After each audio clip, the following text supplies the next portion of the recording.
Maharashtra superfast news चॅनलमध्ये आपले सहर्ष स्वागत आहे। खास सत्याची ठार लेखणीची महाराष्ट्रातील ताज्या आणि वेगवान बातम्या पाहण्यासाठी आपल्या हक्काचे चॅनल शेअर करा, लाईक करा आणि सबस्क्राईब करा। धन्यवाद। खाडीपाट्यात राजकीय रणधुमाळी।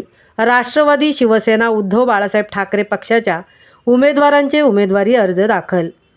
स्थानिक स्वराज्य संस्थेच्या तिसऱ्या टप्प्यातील जिल्हा परिषद व पंचायत समितीच्या निवडणुकीचे उमेदवारी अर्ज भरण्याच्या शेवटच्या दिवशी राष्ट्रवादी पक्षाकडून दासगाव जिल्हा परिषद गटातून अश्विनीताई घरटकर तर तुडील पंचायत समिती गणातून मेहरीन रिहान देशमुख यांनी व वहूर पंचायत गणातून शिवसेना उद्धव बाळासाहेब ठाकरे पक्षातून जितेंद्र बैकर यांनी खासदार सुनील तटकरे यांच्या मार्गदर्शनाखाली माननीय आमदार अनिकेत तटकरे, महाड विधानसभा नेत्या स्नेहल जगताप यांच्या नेतृत्वाखाली व जनतेच्या उत्साहात आपला उमेदवारी अर्ज निवडणूक निर्णय अधिकारी तथा महाडचे प्रांत यांच्या कार्यालयात सादर केला।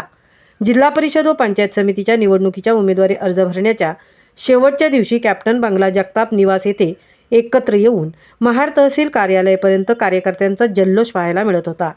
राष्ट्रवादी व शिवसेना उद्धव बाळासाहेब ठाकरे पक्षाची युती झाल्यामुळे जिल्हा परिषद निवडणुकीला रंगत येईल असे म्हटले जात आहे। महाराष्ट्र सुपरफास्टसाठी मितेश नवले सह तृप्ती भोईर, महाड।